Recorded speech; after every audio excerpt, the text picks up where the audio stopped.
ओम सच्चिदानंदरूपाय विश्वोत्पत्त्यादिहेतवे तापत्रय विनाशाय श्रीकृष्णाय वयं नमः।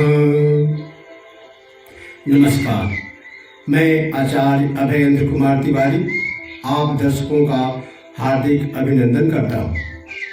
आज का विषय है गीता का महत्व। गीता के महत्व को प्रतिपादित करते हुए महाभारत भीष्म पर्व में लिखा है, गीता सुगीता कर्तव्या किमन्यै शास्त्र संग्रहे या स्वयं पद्मनाभस्य मुख पद्मादिनिश्रितः।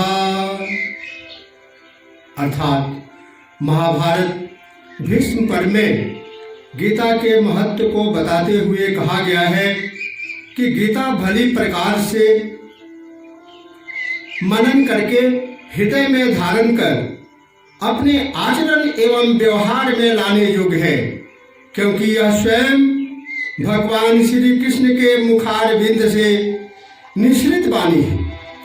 फिर अन्य शास्त्रों की संग्रह की क्या आवश्यकता है।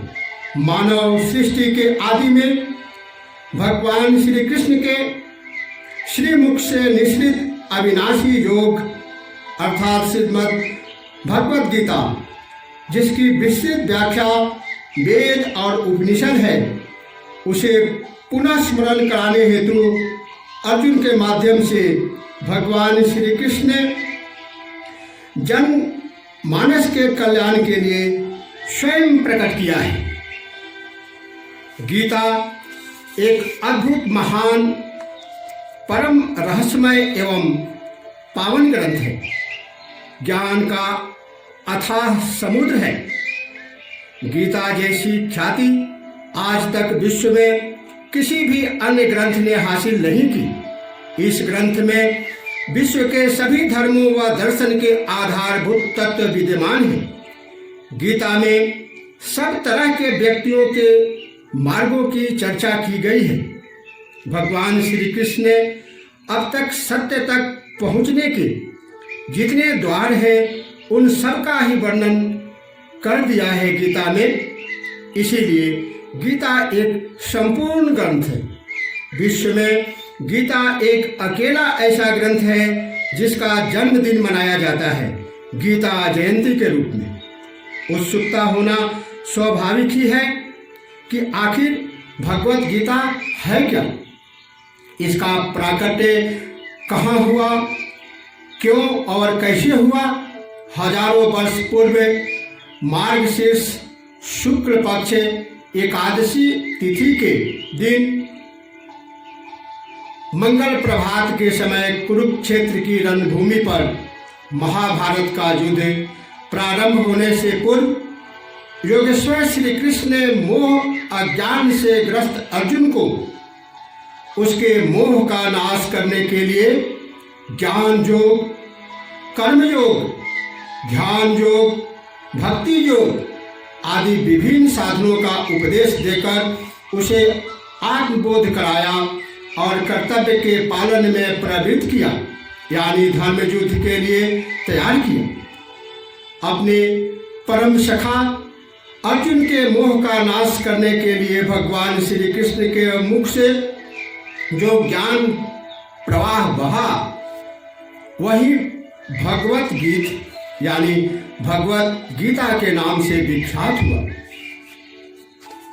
भगवत गीता के संकलनकर्ता श्री व्यास जी हैं। भगवान श्री कृष्ण ने अर्जुन को निमित्त बनाकर गीता ज्ञान के द्वारा मानव जीवन के कल्याण के लिए कर्तव्य विमुख मानव को निर्विघ्न कर्तव्य पथ पर चलने का मार्ग प्रशस्त किया है, अर्थात जीवनामुख बनाने का प्रयास किया है।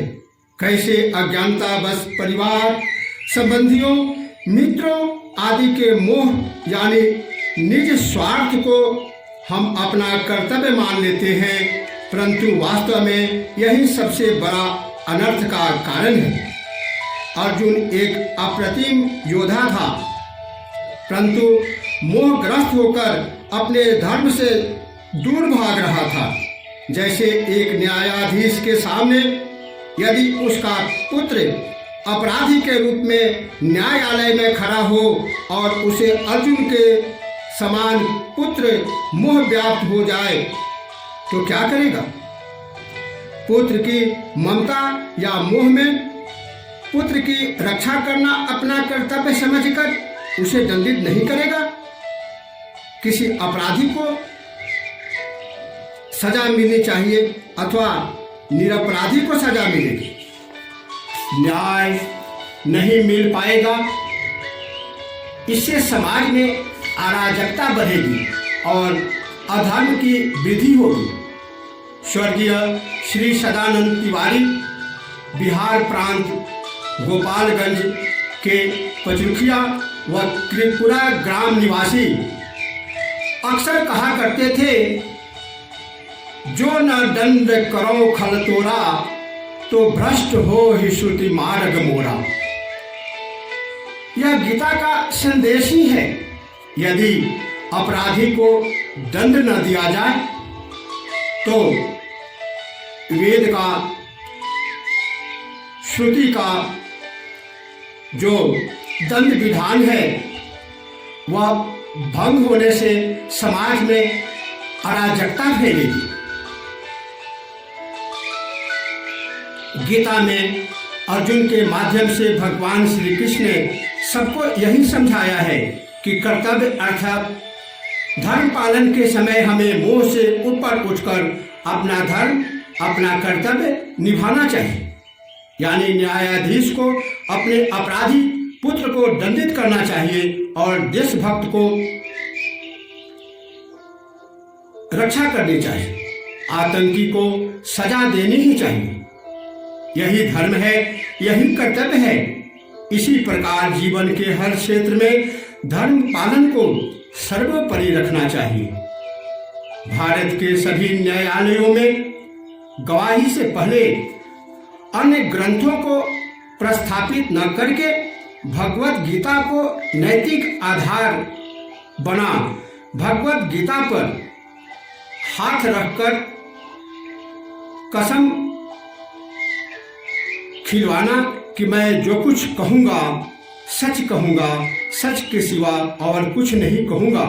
यह साधारण जनमानस में गीता के प्रति आदर और महत्व को दर्शाता है। गीता की भूमिका भारत के स्वतंत्रता संग्राम में भी रही है। महात्मा गांधी जैसे प्रमुख स्वतंत्रता सेनानी की मुख्य प्रेरणा स्रोत गीता ही थी। परंतु विडंबना, समाज में गीता ग्रंथ को जितना मान मिलता है उतना गीता में वर्णित उपदेशों को नहीं मिलता। जैसे संसार में गुरु को मानने वाले तो बहुत मिल जाते हैं, पर गुरु की बात को मानने वाले बिरले ही होते हैं। गुरु को मानना मतलब गुरु में श्रद्धा, विश्वास रखना, गुरु के दर्शन करना, गुरु की पूजा करना इत्यादि, और गुरु की बात मानना मतलब गुरु के बताए हुए रास्ते पर चलना है। उसी प्रकार भागवत गीता तो अधिकांशतः हर हिंदू घर में मिल जाती है। लोग गीता का आदर भी करते हैं, गीता में श्रद्धा भी रखते हैं। नित्य गीता का पाठ करने वालों को भी कमी नहीं है, परंतु अधिकांशतः वे भी गीता का अर्थ समझे बिना ही गीता का पाठ करते हैं। ग्रंथ का आदर करना, उसे माथे से लगाना या बिना अर्थ समझे पढ़ना, यह सम्मान उस ग्रंथ के लिए है, उसमें समाहित ज्ञान के लिए नहीं। यदि अंदर दिए गए ज्ञान, शिक्षा या संदेश को समझा जाए, उसे जीवन में व्यवहार में उतारा जाए तो निश्चय ही सही रूप से ग्रंथ का सम्मान होगा। ग्रंथ में दिए गए उपदेशों को जब तक हम अपने आचरण में प्रतिष्ठित नहीं करेंगे, व्यवहार में नहीं लाएंगे, तब तक आत्मीय आनंद हमसे दूर रहेगा। जिस प्रकार स्वादिष्ट व्यंजनों से भरे थाल को सिर्फ देखते रहने से या पास में होने से उसके स्वाद का अनुभव नहीं होता, भूख शांत नहीं होती, स्वाद का आनंद तभी आता है, तृप्ति तभी होती है जब उसे ग्रहण किया जाता है। उसी प्रकार गीता ग्रंथ भी अनेक स्वादिष्ट ज्ञान भक्ति रूपी व्यंजनों से भरा पड़ा है। आवश्यकता है उसे ग्रहण करने की, यानी समझ करके यथासंभव अपने जीवन में उतारने की।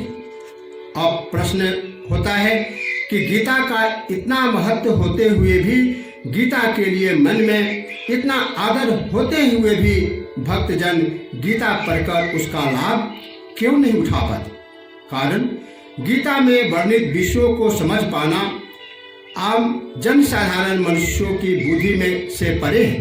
इसीलिए गीता के अर्थ को नहीं समझ पाने के कारण भक्तजन गीता का अध्ययन नहीं करते और जो करते भी है वे भी पूरा लाभ नहीं उठा पाते। गीता ज्ञान क्या है, इसकी विस्तृत व्याख्या करना अति कठिन है। ज्ञान भक्ति और कर्म की इस अमूल्य निधि का सभी भक्तजन लाभ उठा सके, इसी उद्देश्य से गीता के महत्व को और 18 अध्याय का हिंदी अंग्रेजी में व्याख्या करने का उद्देश्य है। अब अंतिम परंतु सबसे महत्वपूर्ण बात, भगवत गीता का अध्ययन कैसे किया जाए। यह क्या केवल एक ग्रंथ की तरह, जो इसका समाधान श्रीमद् भगवत गीता के प्रथम अध्याय के महात्म्य में आता है कि एक बार श्री लक्ष्मी जी ने भगवान श्री हरि को ध्यान में लीन हुए देखकर पूछा, हे ऋषिकेश, आप ही योगी पुरुषों के ध्येय हैं, आप सर्व समर्थ हैं, आपके अतिरिक्त भी कोई ध्यान करने योग्य तत्व है? यह जानकर मुझे बड़ा कौतूहल हो रहा है। यदि आप इस परम तत्व से भिन्न हैं तो मुझे उसका बोध कराइए। श्री भगवान बोले, मैं तत्व का अनुसरण करने वाली अंतर्दृष्टि के द्वारा अपने ही माहेश्वर तेज का यानी आत्म स्वरूप का साक्षात्कार कर रहा हूँ। वह माहेश्वर तेज एक अजर प्रकाश स्वरूप आत्म रूप रोग शोक से रहित अखंड आनंद का पुंज है। मन वाणी की पहुँच से बाहर परम आनंदमय और द्वैत रहित है। इस जगत का जीवन उसी के अधीन है, वही मेरा ईश्वरीय रूप है। आत्मा का एकत्व ही सबके द्वारा मान्य योग्य है। गीता शास्त्र में इसी का प्रतिपादन हुआ है। परम आनंद में और मन वाणी की पहुँच से बाहर होते हुए भी गीता कैसे उसका बोध कराती है। भगवान श्री कृष्ण ने स्वयं कहा है, शृणु श्रोणि वक्ष्यामि गीतासु स्थितात्मनः। शृणु श्रोणि वक्ष्यामि गीतासु स्थितात्मनः। भक्तानि पंचजानीहि पंचाध्याया ननुक्रमा। दशाध्यायान् भुजाश्चैक मुद्गरं दौ पदाम्बुजे।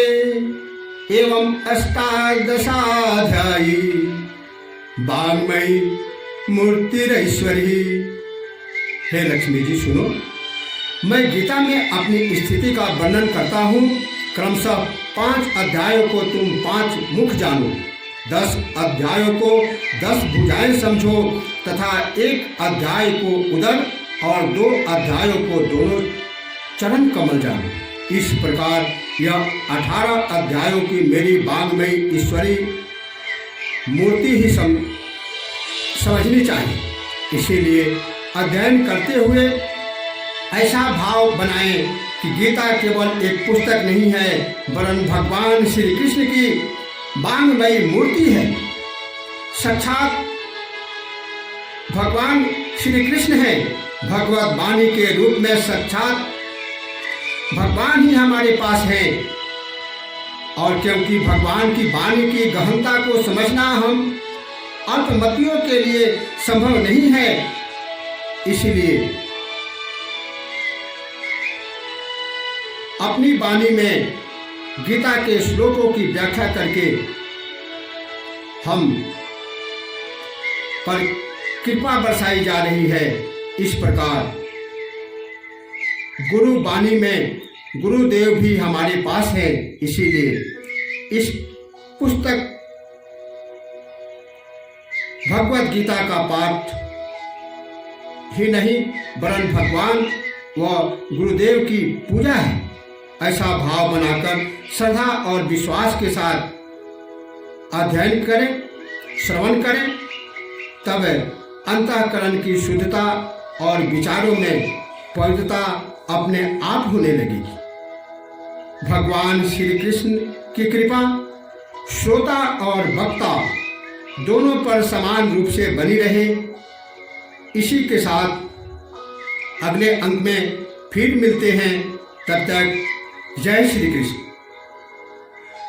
तत्पुरुषाय विद्महे नारायणाय धीमहि तन्नो कृष्ण प्रचोदयात्।